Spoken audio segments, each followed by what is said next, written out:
Good afternoon. Welcome back to the B&H Virtual Event Space. You are tuned in to Getting Creative with an Optical Spot, hosted by Westcott and VFlat World. And for that, I'd like to welcome a longtime friend of the program, Westcott Top Pro Ian Spanier. Ian, what's going on, man? Hey Derek, how are you? Good to see you again. Good to see you. I got the uniform request that you put in. Ian told me I gotta come in black t-shirt and black hat, or he's not doing the event. So I I'm listened to him. high maintenance, as you know. It's been a while, man. We haven't had you on in a while. We haven't had you doing one of these demos. We always love when you turn whatever space you can find into a demo space. So we're going to get a taste of that today. We got a couple different camera setups. I will remind everybody that if you do have any questions, we're going to get them answered for you. Feel free to fire throughout the program. Ian does not mind answering questions while he is photographing. So, Ian, I'm going to let you take it away and take us on a creative journey with that Lindsay Adler optical spot. Right, thank you so much. Derek and the crew love to throw a challenge at me, so I have you once again in my living room, which is a challenge. I have different height ceilings. I've got a big stairwell in the way, so it's actually typical of a lot of the assignment work that I do, where I might be at somebody's home and or an office and not necessarily have the most ideal of locations. It's not a photo studio where you have plenty of space. I mean, we've got furniture, as you can see. Some of the other things that I'll do to sort of work around these things are other products by Westcott, like the X-Drop Pro, which is 8x8 background. They actually have one that goes a little bit further out as well if you need to do a sweep. And I love these things, and I build these sort of corners, which you're going to see in our second shot that we do today, which is super useful for me. But I am always looking for more and more solutions. And when Westcott introduced the optical spot, I was all over it, because to me, it really allows for one more level of creativity that you can kind of break out. So we're going to jump into two quick demonstrations here. I've got Annika as our model today, and Natalie's hiding over there somewhere. She did the makeup, which is great. And just wanted to explain to you a little bit about the optical spot. This is just scratching the surface. This is something you need to spend a lot of time with. It's not something that you can easily just whip out and set up. It does take time. So you'll see I'm going to do this fairly quickly, but I have practiced this out, and that's only for the intention that this is something that you should take slow. It's not something that you want to just slap up, fire away, and be done. It takes some precise movement, so keep that in mind when you're working with it. One of the things I really love, being a Canon photographer, is that it accepts Canon lenses. So you're able to utilize the unit with the 100mm lens that you can get with purchase, or they also now sell a 50, but if you have Canon lenses, the mount is the same. So I have my Canon lens right here. This is a 50, and it's really just to change the projection of light. And that's essentially what this is. It's like a projector. So for anybody who's not familiar with an optical spot, all you really need to realize is that it's basically a projector of light. And with that, it has some areas that you can modify. You can use it pretty straight up, where you have these manipulatable arms, which you can block some of the light. Or you probably have seen pictures of a model standing on a background with a circle around her. That is how you do it with the optical spot. So many uses. And then they add another level with something called a gobo. And these gobos are these pre-cut shapes that you can use to manipulate the light onto your subject. So I'm going to showcase one of these today, and also using it without the gobo, and hope you guys like what this looks like. Basically, what I have here, what I've sort of created here, is a boring white wall situation. So let's just say, for argument's sake, this isn't my house, and I walked in here and I needed a setup, and I didn't have a lot of options. So I always look for a white wall. That's one of my first things that I'll do, because with a white wall, I can do white, I can do gray. And now with the use of an optical spot, I can create something more dynamic. I happen to notice that my house has a support beam, which creates a little shape in itself. So I figured I'd play off of that, and I'm going to create a shape on top of Annika to just make something a little bit more than just a straight white wall. So let's get right to it. I have the FJ400 which is Westcott's highest powered strobe. I have the FJX3M trigger, which is going to be how I trigger the strobe. We're going to be using a light meter, which if you don't, you should be. And I always will slap wrists for anybody who's not using one. So I'm going to go ahead and put the gobo onto the optical spot, and it just slides right in here. And once we're set up, we'll make the tight adjustments on it. I'm going to go ahead and power up. And as Derek mentioned, any questions, please fire away as we're shooting. I love answering questions. It could be about Westcott products. It could be about my career. It could be about Derek's choice in fashion, whatever you guys want to talk about, we can go into. Okay, so one of the beautiful things with using a lens on top of your light is that you have the ability to modify it. And you'll see right now, and especially in our shot, that I'm actually focusing the lens because I'm going to go with a sharp feel on this one. Having the ability to do both is really cool because we can make it sharp, or we can simply unfocus the lens and make for a softer light manipulation. Okay, so as I mentioned, this is something that's very precise. I would normally turn off that other light that you're seeing shadows from the banister so that I can really see what I'm doing, but just for our purposes of video, it's going to stay on. Annika, if you can put your back right up against that wall for me. Good. And you can just be right up against that wall there and just get yourself comfortable. Good. Okay. Yeah, as comfortable as possible. Okay. So what I want to do here is really focus the light just above Annika's eyebrows and to the bottom of her chin. Thankfully, her face is perfect shape that it fits just in there. And I will basically be looking from camera side to adjust her into the light that I've chosen, because she can't really see what exactly is going on. It's not like a softbox or an umbrella where it's very clear. I'm going to go with ISO 500 because my light is kind of far away. So I need a little bit of extra reach. So I'm kicking up that ISO just a little bit. And once again, light meter, super important. If you ever really want to understand what light is doing, this is the only true way to understand. The trigger is great because I can control everything from the trigger and adjust the FJ400 to what I need. Excuse my reach here. I'm just going to take a reading. Okay, so we're going to jump up to pretty high power because we're cutting a lot of light with that gobo. All right, so I've got 5.6, ISO 500, 1/200th of a second, which is what I was aiming for. Now, for those of you who don't really know light meters, essentially all I'm doing is prior to my shot, I'm deciding what aperture I want to shoot at. So in my head, I wanted to shoot this at 5.6.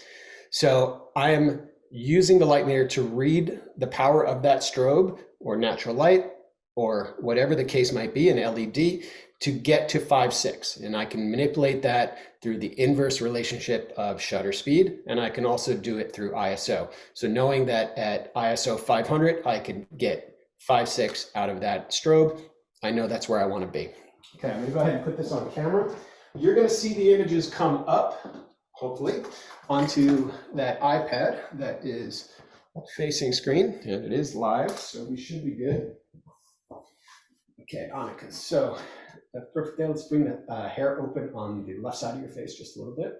Good, and drop that chin just a touch. Good, right there, and come in this way just a little bit taller. Come up in height, yep, and then drop that chin again. Chin down, right there, perfect. Okay, great. That's great right there.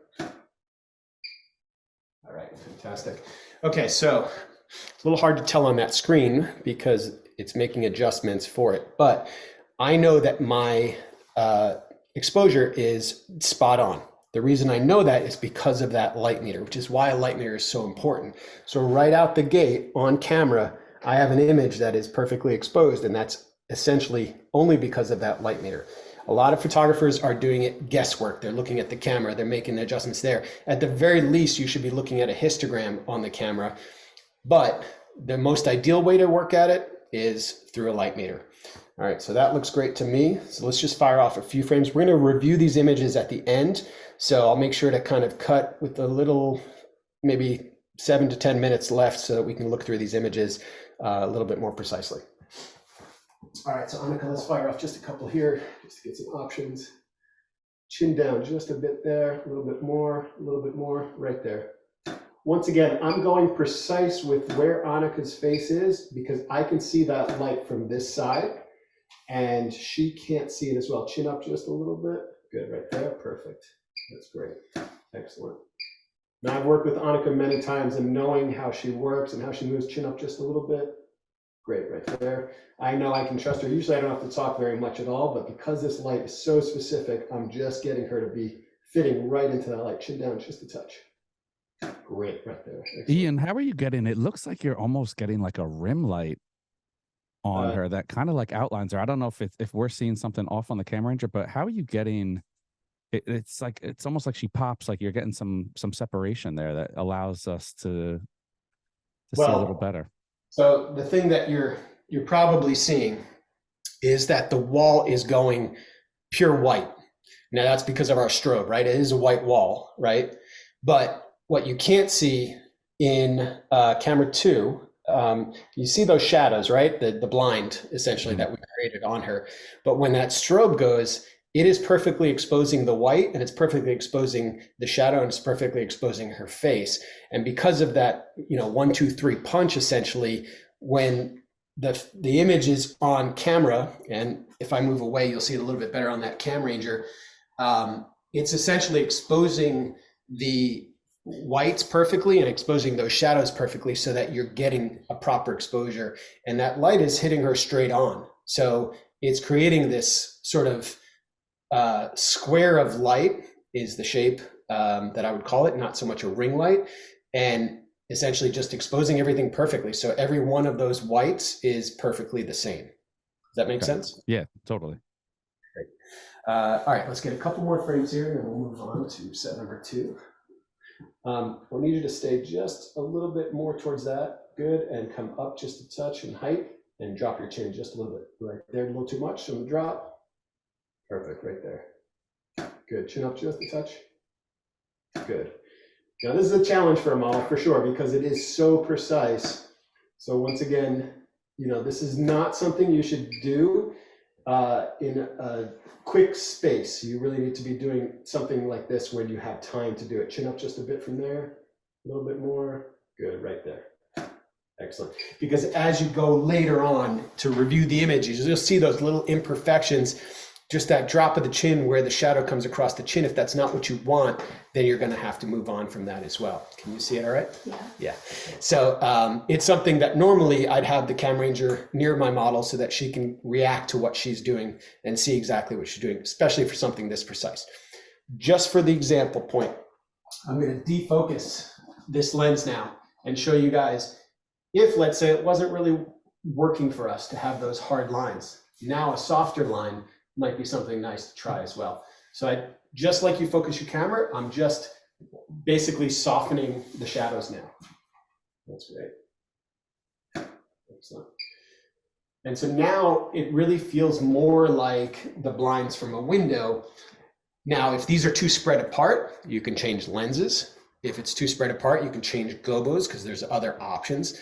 There's different shapes with these gobos. There's window lights, there's kind of foliage, there's all sorts of like little cuts in these circular gobos that are great to play with. And so I've used them many times where I just need to create a shape behind my model and I might light them separately from where I'd use the optical spot essentially just to light the background only and create a shadow on the background and then light my model separately from that. So that's always an option as well, especially if you're somebody that likes to work with multiple lights.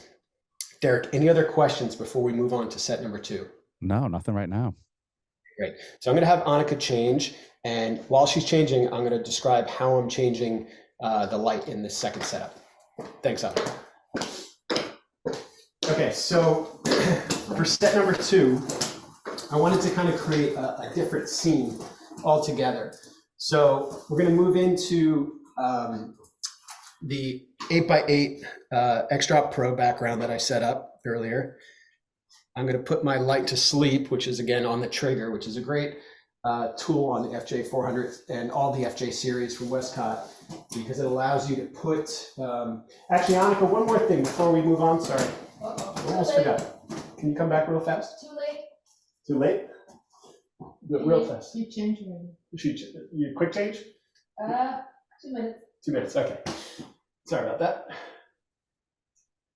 One other thing I wanted to throw in there, Derek, that I did not mention, is if we see something in a situation like this where we might want to alter the shading on somebody, the best way to do that, in my opinion, is with these V-flats, because you really can manipulate light with something, not necessarily have to bring in a whole other light to do that. So I'm going to really quickly do that. So while she's changing back real fast, I'm going to bring a V-flat in. And if you think about it, when Annika is standing against that corner of the wall, we get a little bit of light bounce off the white of that corner. So I'm going to offset that, and there's no light there. So essentially, it's actually blocking light. So I'm going to balance that out a little bit and throw in a V-flat. And what shutter speed are you at, Ian? Are you getting any, is there any spill coming from the window light? Is that playing into the shot at all? No, so whenever I work with strobes, I'll try to be at an ISO where, sorry for the noise, I'll try to be at an ISO where I can essentially overpower any natural light that's involved. Okay. And, at 1/200th of a second, even with being at ISO 500, I don't really have to worry too much about any ambient spill in a situation like this.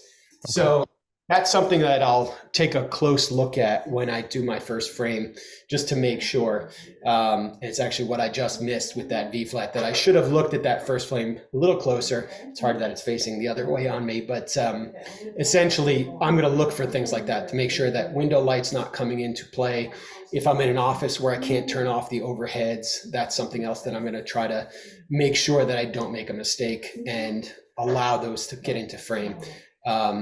I can't tell you how many times when I was starting out that I might not have thought about the lights up in the ceiling and how that might affect an image, especially if I was doing a longer exposure before digital was capable of shooting above 400, no problem. All right, she changed dresses, but that's fine. It's just for the demonstration purposes. No worries. Go ahead in that corner, just like you did at the beginning, right around the corner there. I know it's going to be a tight spot for you. That's all right. Okay, cool. All right, so same idea. That we're basically just adding in a negative fill by the use of the V-flat. All right, so I'm going to change heights just a little bit to accommodate. Yeah, that looks great like that. It's great. Perfect. I love working with makeup artists because I can feel Natalie instructing her behind me, which is perfect because I'm not a hair guy, obviously. No, I like it. Okay, so a little bit higher on the chin, right there. A little bit higher. Perfect, right there. Great. Excellent. Okay, that's great. One more time, drop that chin just a little bit. Great. And last one, chin up just a touch. Down, down, down, right there. No, too much. Right there. Okay, thank you. All right, let me go back. Okay, so essentially what we did, which again, we're gonna take a look at that image real fast after. I added some negative fill onto her right side, and the V-flat is what does that. So taking the black side of the V-flat is a great way to throw negative fill into a situation very quickly, where you're not necessarily bringing a flag and another C-stand in and all this other stuff. These things break down. I throw them in my truck all the time. It's probably one of the things that is, become like such a consistent part of my kit, because it's so easy to transport around, and they come in these nice little bags that you see down beneath me. All right, so let's switch over to shot 2. Any questions on anything we just did? Yeah, we did have a question coming from Dave joining us on Vimeo asking which lens you're using. Okay, so I'm using Canon's 70-200 lens. I'm shooting on a Canon R5 right now. I normally shoot with a 24-70. I'd say that's probably my most go-to lens, and the only reason that I went with the longer lens is one, I wanted it to feel a little bit more sort of fashiony and portrait feeling, And then the other reason was that I really wanted to make sure that I could get those lines very straight. So a 24-70 might not be as effective in a situation like that, even racked out all the way at 70 millimeters. Interesting. Ranger's just going to reset there for a second. Just restarting.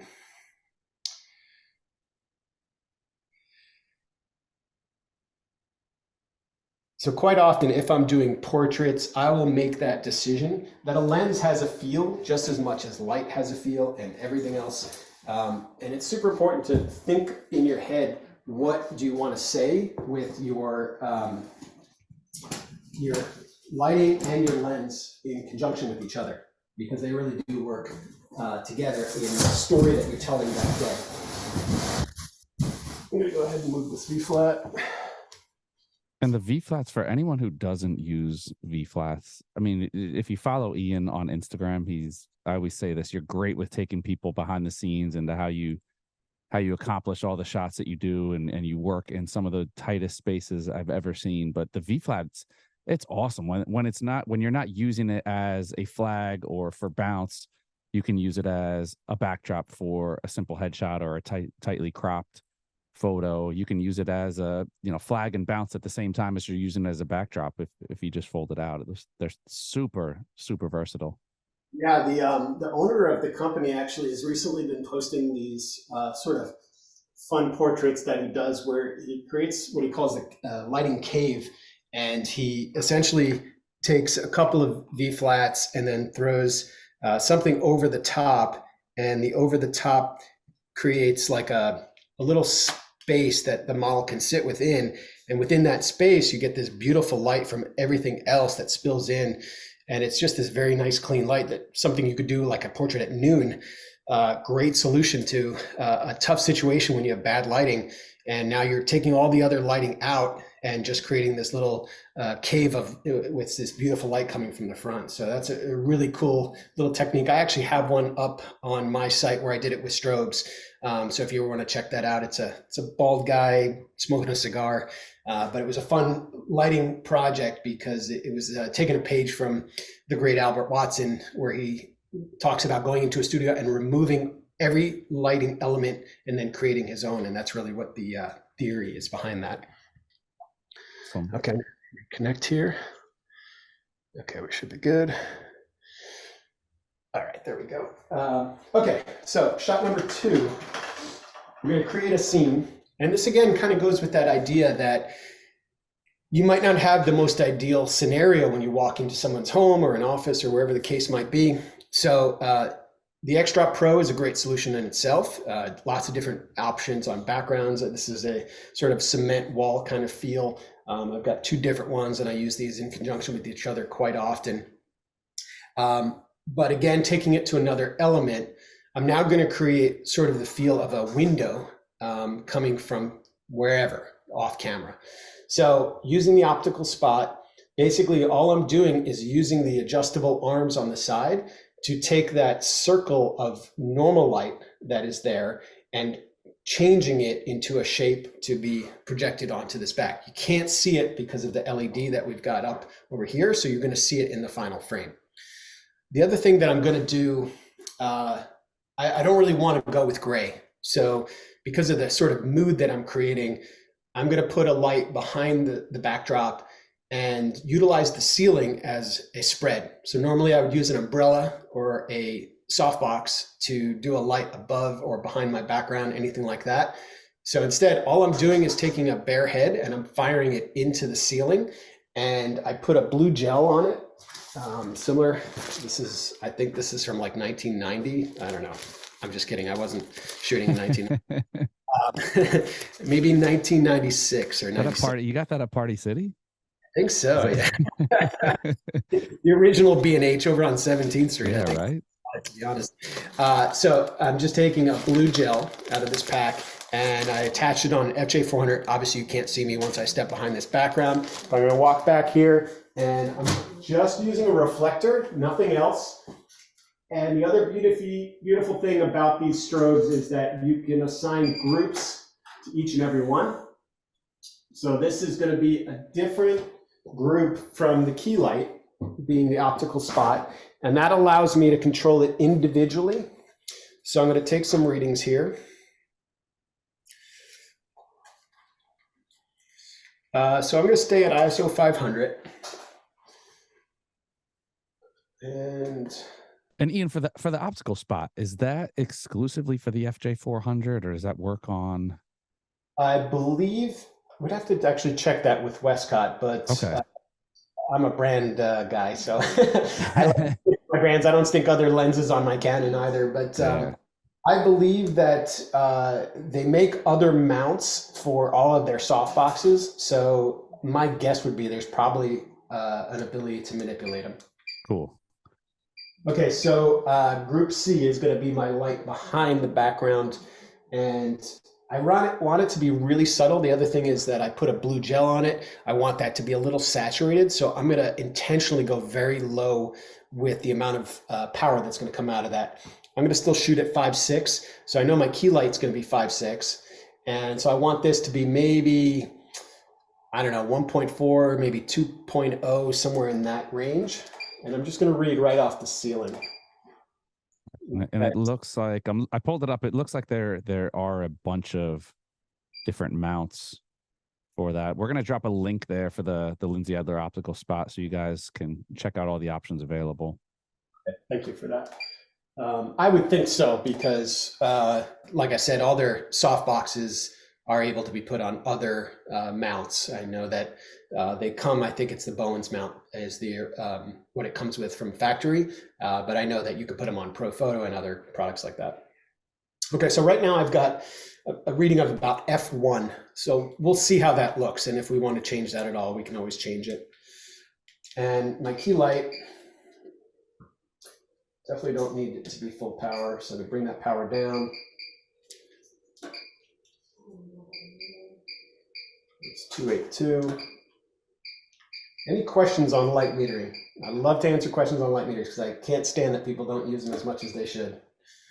You know, it's funny because I know one other photographer that uses them religiously. We just had a photographer on yesterday. Beautiful, beautiful portraits. Never uses a light meter. What's the selling point for you? Is it just, I mean, with the digital and the mirrorless, I feel like it's easier than it was back in the day to take a test shot and kind of know where you're at. Absolutely easier than it used to be. However, I think not fully understanding light is something I see all too often, where, you know, we're in a world, and I think we've talked about this before, where you're thumbing through images in 30, split seconds, right? As you're thumbing through Instagram, you're just sliding through. You might pause for a second. If you pause, to me, that's a successful image, right? If you pause and look at it for more than a second.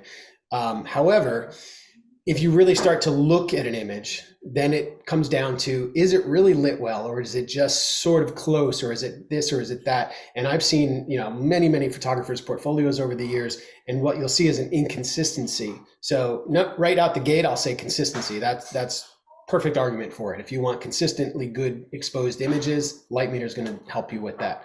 On the other side, for somebody like me who's a commercial photographer, I want that first frame out of camera to impress my client, whether it's a model, a celebrity, a bank, whatever the case might be. I want that marketing director or the photo editor or the art buyer, whoever's looking at that image, to be impressed from the first frame on. So if the first frame is exposed correctly and everything looks good right out the gate, you're already winning in that day. And so to use a light meter to do that, as opposed to, oh, it looks a little hot, let's bring the power down. Oh, it looks a little under, let's bring the power up. That's too vague. A light meter is really going to get you spot on every time. Yeah, and we're going to drop a link to Ian's website. That's a great place to start, is in looking. And I think sometimes I think we take it for granted. You look at somebody's work and you guys make it look so easy that you kind of just think, okay, well, lights, I can throw it up. I can kind of guesstimate here and there, work towards something. But I think it's what you said about consistency that really rings true. You're so intentional with your lighting, and you such beautiful images across the board. Everything is consistent. Thank you. Really.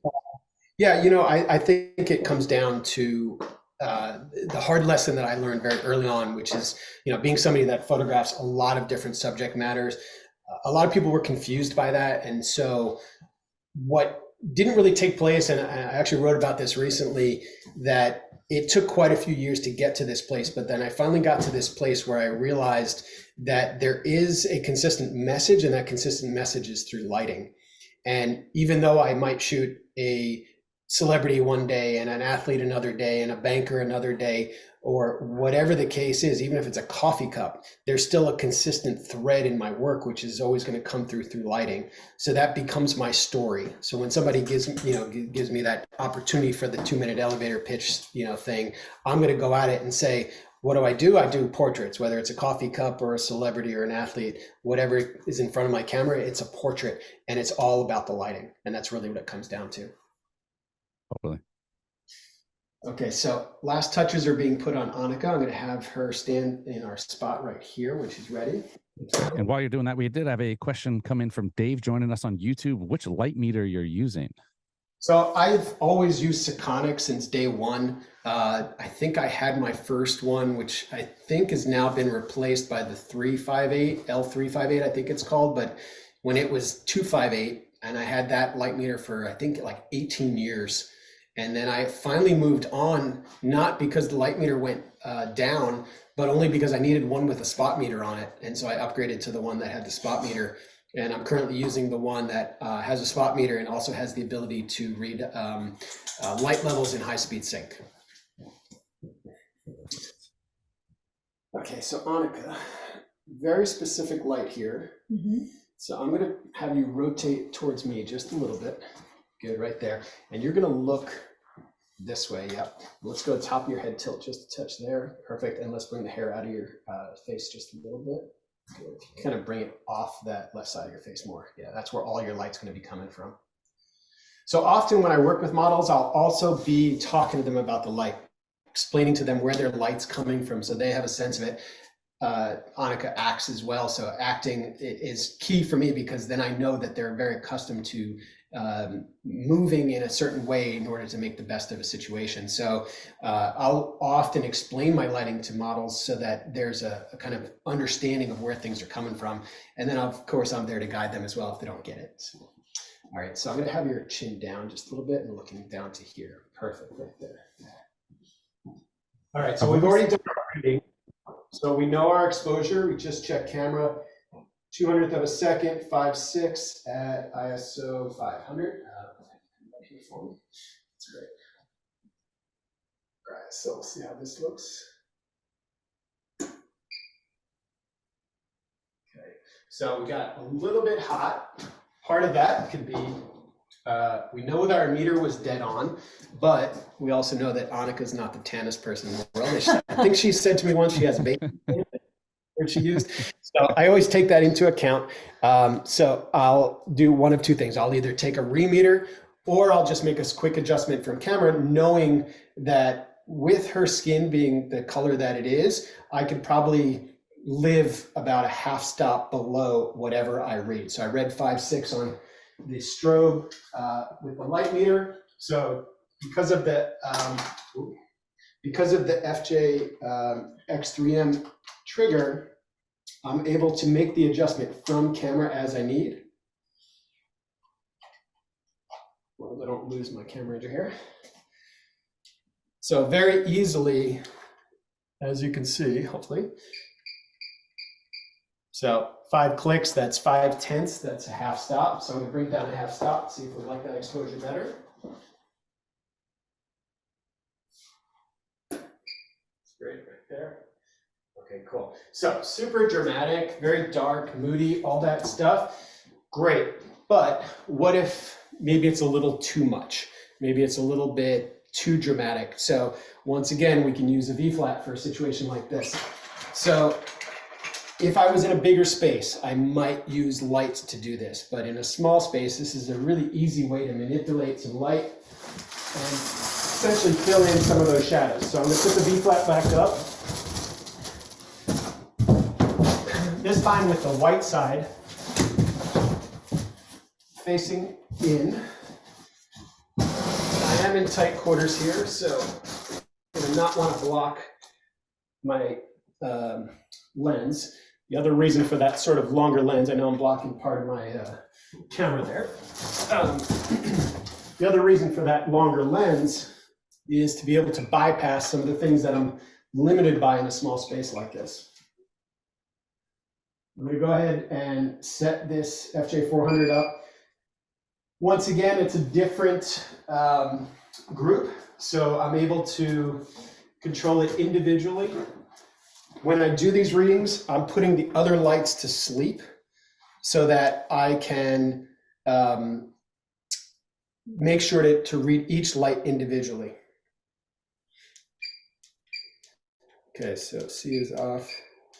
Actually, I just noticed, let's do one frame without this. We didn't have our background firing on that first frame, so let's take a look at that blue. So same thing, Annika. Great. Top of your head tilt towards your right. Yep, perfect. That's great. Okay, so that changed things a little bit. I'd like to review that one when we get back to the review. Okay. So we're going to turn off lights again. And the only light that I'm going to look at is this light going into the V flat.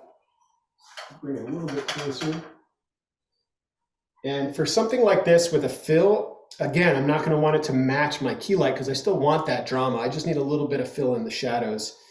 So let's maybe go 2 stops under. All right, perfect. That was actually dead on. So we're about 2 stops underneath our key light.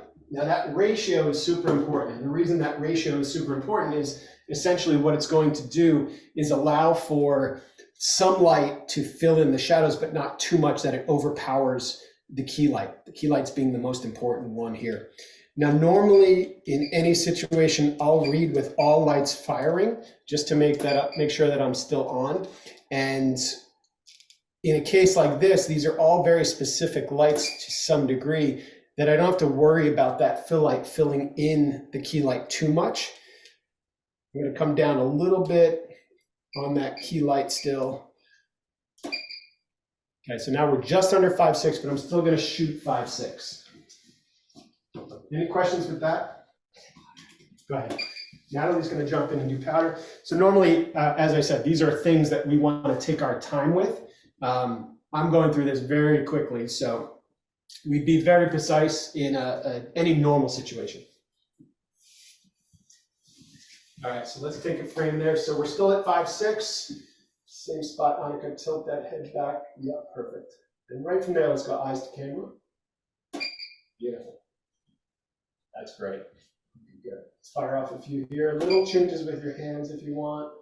Good. That's great. Nice. Great. Excellent. Nice. Okay, top of the head tilt a tiny bit. A little too much. Keep it straight up and down. Perfect. That's great.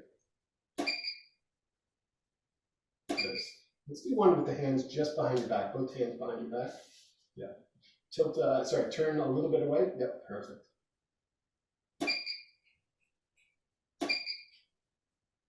That's great. Good. All right. We got a few minutes here, so I'm going to do a quick little change. Let's just try one tight thing. Any questions in there, Derek? Have you sit? No, nothing so far. Face this light for me. One other thing that we can do. One of the beautiful things with these modifiers is that you really can be specific. I'm going to turn off that LED for a second, Eric, just so I can see what I'm doing. For it. And I am going to drop a link in the comment section, Ian. I thought we did a light meter workshop with you a while back. Yeah. So we did have a workshop why you should be using a light meter. So for anybody who is interested or wants some more information on that, Ian did a workshop on light metering with us. So we're going to drop that in the comments for you guys. Thank you. Okay, so what I'm doing here is just showing you, once again, how specific you can be with something like this. If you've ever seen images of someone with just a slice of light, looks like light coming through a doorway or anything along those lines, this is an easy way to do it. Of course, you can set up a light in a doorway, but if you could just do it like this, why not? Once again, I'm going to take a reading. I'm going to stick with that sort of underexposure on purpose with the light. I always say a light meter is important, but the feel overpowers any technical numbers every time for me. So I'll get the technical numbers and then I'll make those adjustments based on feel from there. Because feel of a light is super, super important. Okay, so let's go chin down, down, and then eyes to here. Perfect.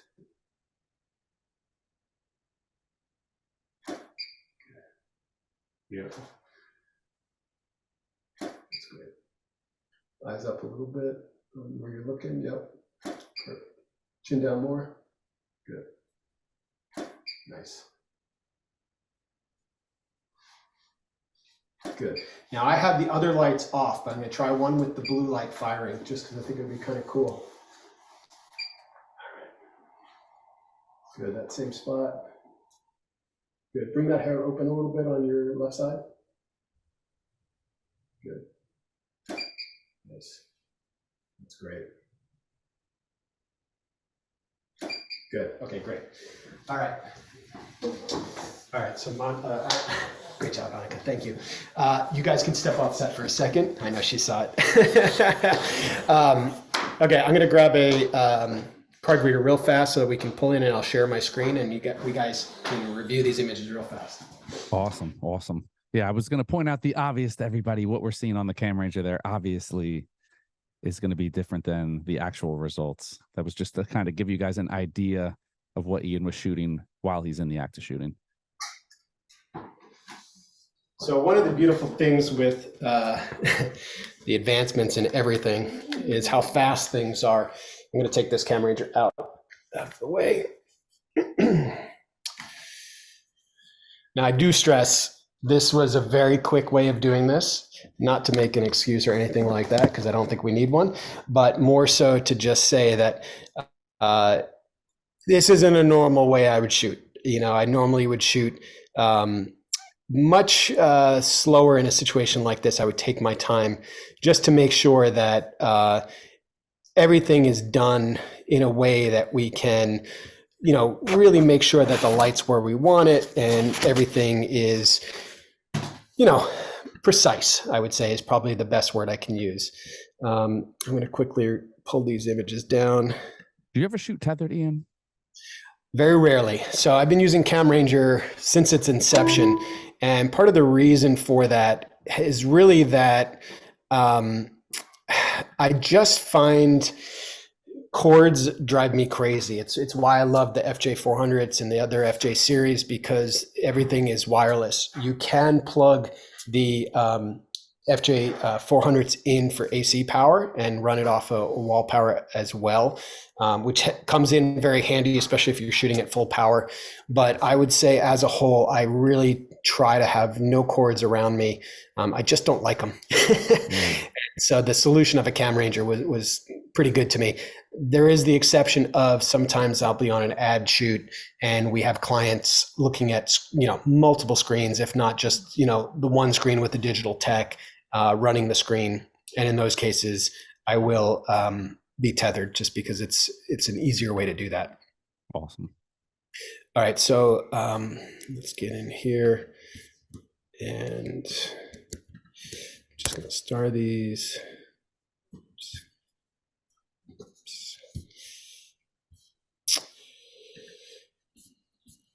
Any other questions come through, Derek? Nothing so far. I guess I'm just so good at explaining to everyone. You're great.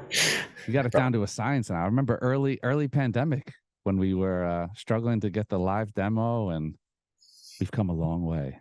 Well, I think the other thing has helped. I put in a, do you know the mesh systems that they have now for internet?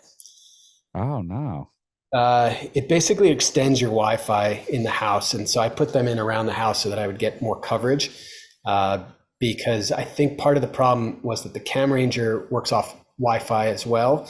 And so we were sort of eating up some of our ability to see. All that bandwidth being used up. Yeah, so I think the mesh really helps. Okay, so I'm going to share my screen. Oop, can you enable screen sharing? Oh, yes. All right, should be good on there. Ian. All right, so there we go. Let's blow this up a little bit.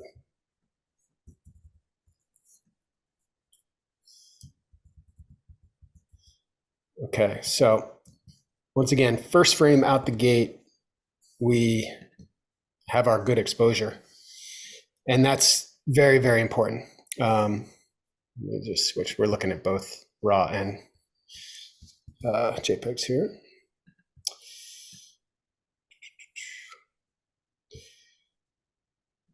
Let me switch those real fast, sorry.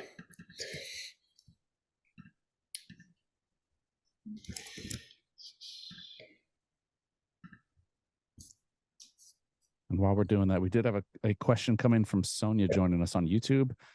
I prefer to use a light meter like what you have. I've been told by other photographers that light meter and camera works just as well. Your thoughts on this? Okay, so I do have thoughts. A light meter is great, all right? And sorry, a light meter in your camera is great. And particularly for situations where you're outdoors or shooting on the fly or shooting quickly, all those things. Yes, you can trust your light meter to work quite well.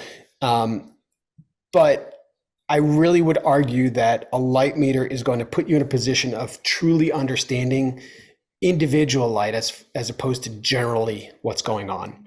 And so when you're talking about precise lighting, being able to take a reading of just that specific light with something as specialized as a meter, it puts you in that position of really just getting it spot on more frequently. And that consistency, as I said, is super, super important. So I'd always make the argument that, yeah, I can walk outside and I can guess, okay, today it looks like f11, ISO 400. Okay, let's start there. And I could be dead right, okay? Years of training, years of seeing the same thing over and over and over again. Of course, you're going to get there. It's not to say that you let go of those tools just because they're there available to you. My argument, one opinion. Okay, so as you can see, it's quite different from what you see in your eye as you're standing there. And then once again, I'm very specifically going to placing Annika in that light. Sometimes it's perfect, sometimes it's a little bit off. You know, it's why we shoot multiple frames of things like this. And then here, when we made the change and we threw in that negative fill, it's going to just enhance the image just a little bit. It's those subtle changes that I think make a big, big difference. Really along the jawline, more than anything else. That's where you'd see it the most. So if we really were to look in closely here, getting this little extra hit is very big in terms of a balanced image lighting wise. Now, this second setup is really what I wanted to look at on screen, because you can see, like, okay, here's our exposure that's a little bit hot. And yeah, we can dial that back in post, but never like that saying, oh, we'll fix it later in post. So then I dropped the exposure because of the feel, right? So I dropped it a half stop. And so our frame here with the better exposure, you can see it really in her forehead more than anything else. Then we added the blue light, which added just a little bit more depth to this image. And that's really the key in working on location like this, where you're limited with space, you're limited with the dimensionality that you can use, because we are creating a two-dimensional image, right? So being able to add shadows, being able to make things seem further away than they actually are, those all help very much. So then we added our fill, and look at the difference in the image from 1, where we have no fill, 2, where we're getting a little bit of fill from that blue from the background, which is coming off the ceiling, very uncontrolled light because it's spreading across the ceiling, which is probably a 10-foot ceiling. And then controlling with that V flat, very subtly, that fill light, which was 2 stops under our key light. But what a difference it makes on that right side. Again, it's all in the eye of the beholder, but I would make that argument that it's a better image because now we have that information there. We can always take it away for the final image and bring it back to something like this if we really wanted that, or something like this if we really wanted that. But having that information there now is so much more important to the whatever becomes the final image, which of course I'll post on Instagram in the next couple of days. And then from there, it's just letting the model do their thing.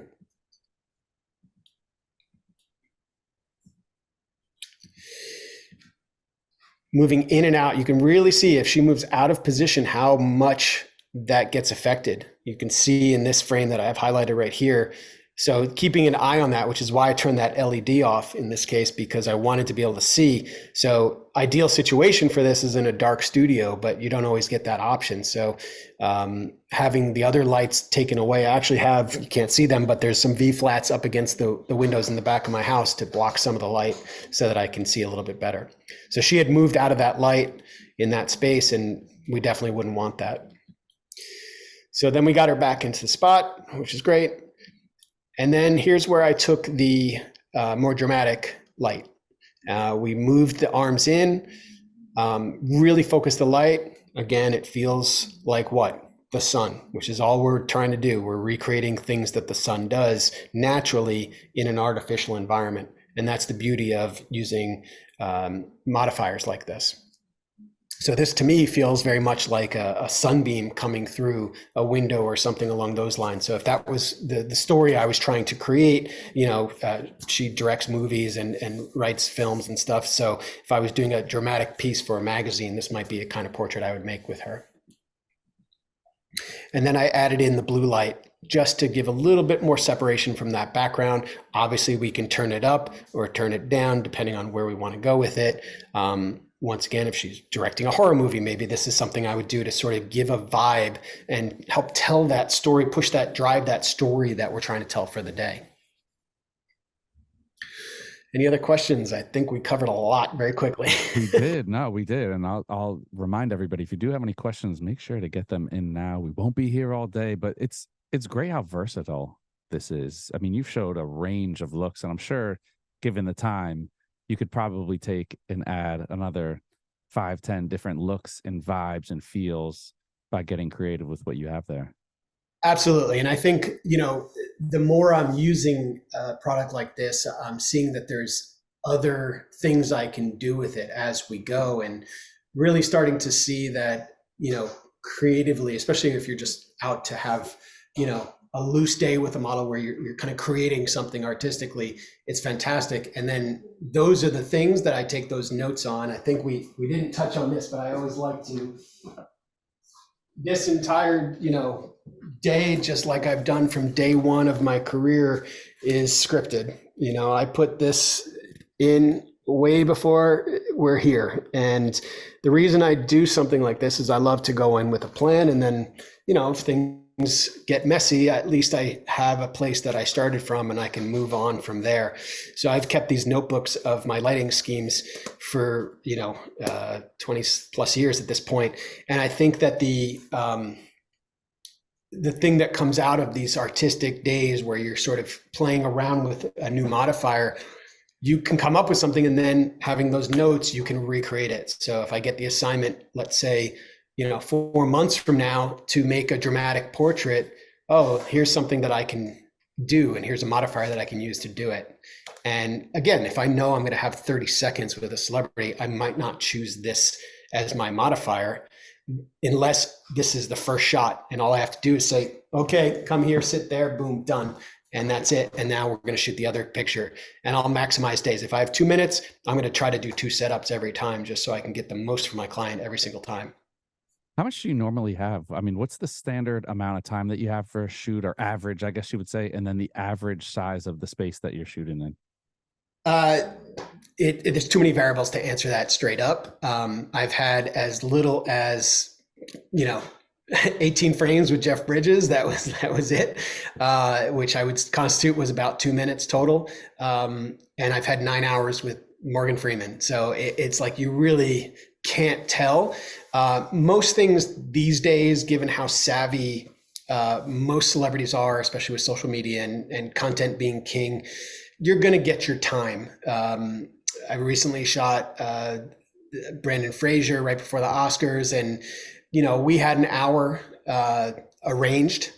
I got it done in 40 minutes. We did 5 setups.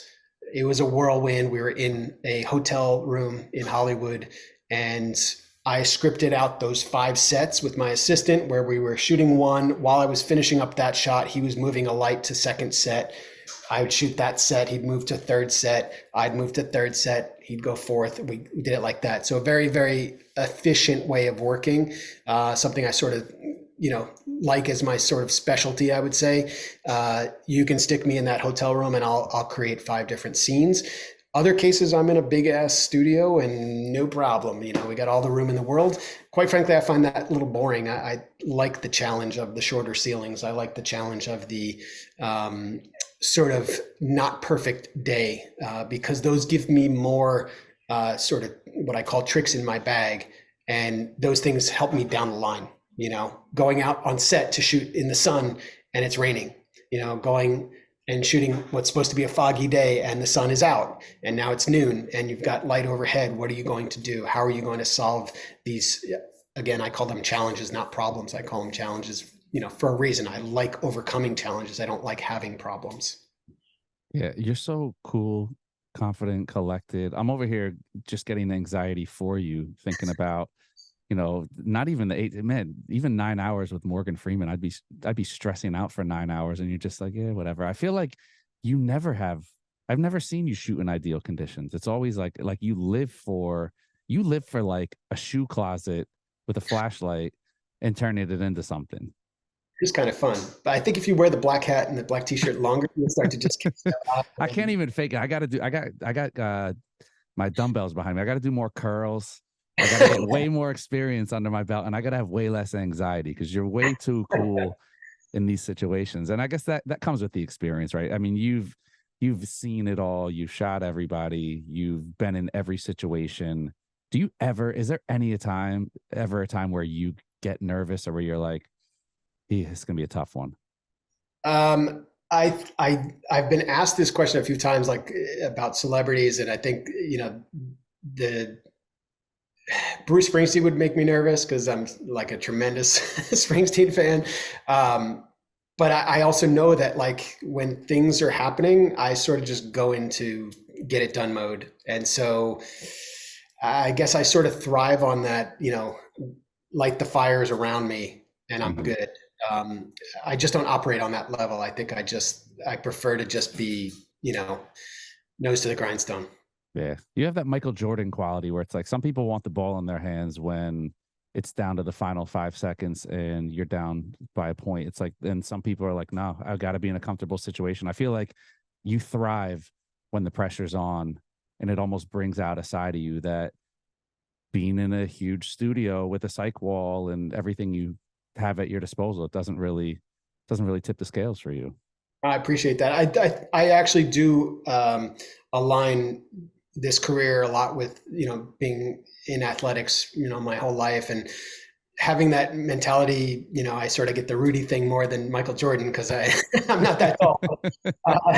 But I played soccer for many years, and walking onto a soccer field, I never felt like I wasn't capable of hanging with whoever was there. I knew there'd be players better than me, stronger than me, faster than me, whatever the case was, but I always knew I could hang, and I'm still the same. I play pickleball now, and it's a very humbling sport. Nothing like getting your butt kicked by a 70-year-old lady, but I still walk onto that court as if I can hang no matter how good the players are. And I know there's players that are better than me, but I still believe that I can do fine. And I'm sort of the same way with photography, that I know I can do what I got to do and I can get the job done. And that goes back, again, we've probably talked about this, but my mentor, being Harry Benson, many, many years ago, sitting at lunch telling me your job is to get the job done. That's all you need to care about. And so that, I hear that Scottish voice in my brain all the time when I'm on a set. So, if it's Bruce Springsteen in front of me, I'm going to get the job done because that's what I was hired to do.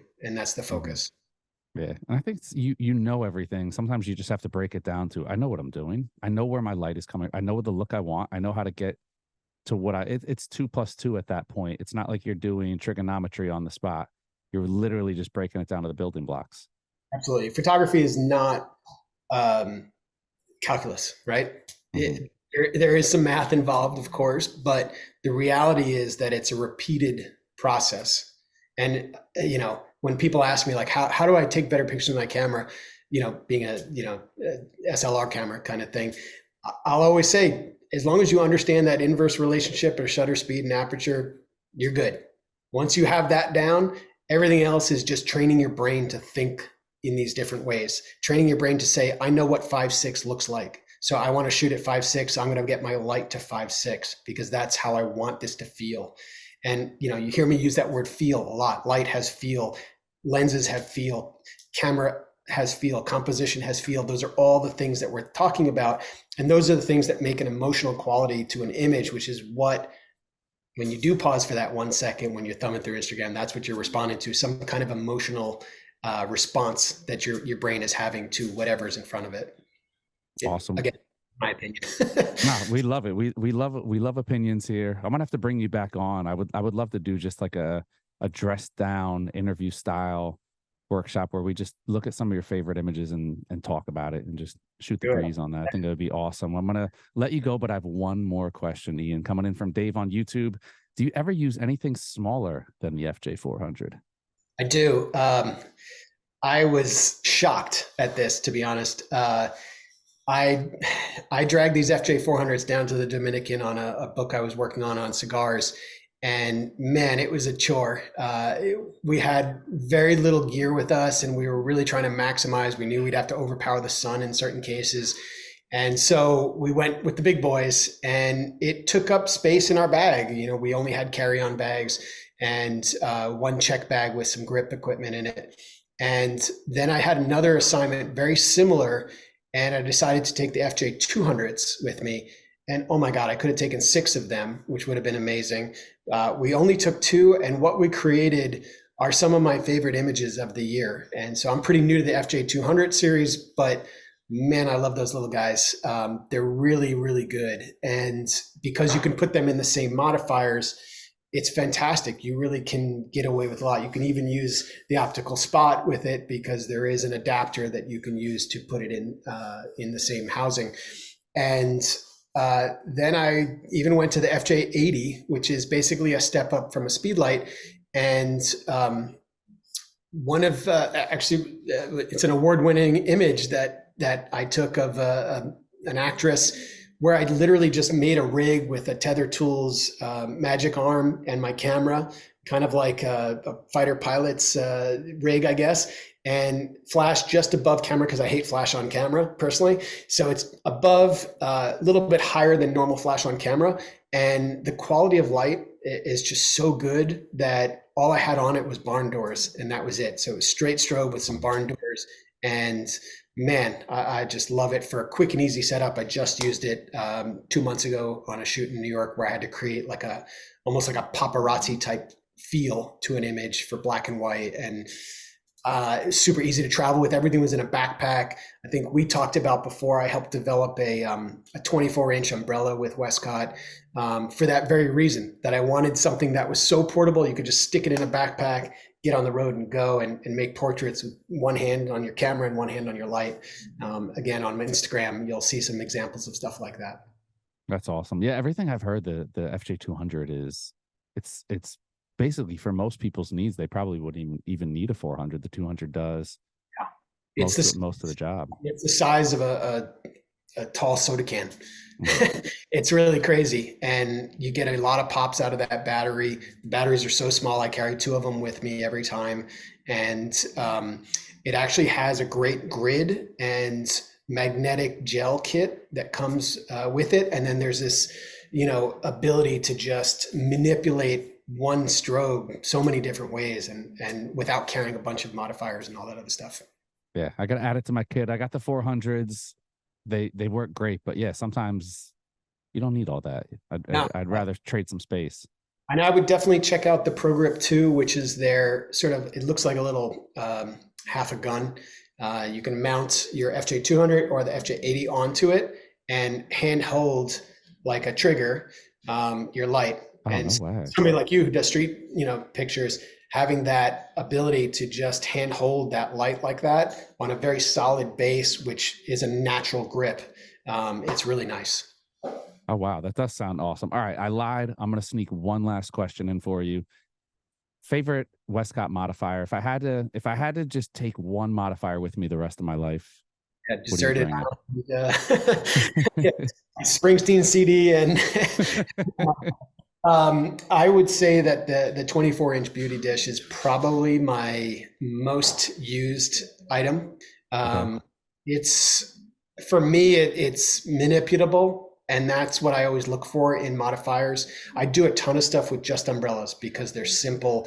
During quarantine, during the pandemic, I was shooting solo a lot because of the requirements out here, that I was using umbrellas primarily, but that 24-inch beauty dish is always in my kit because you can use it with a grid, you can use it with diffusion, you can use it straight up and flared, feathered.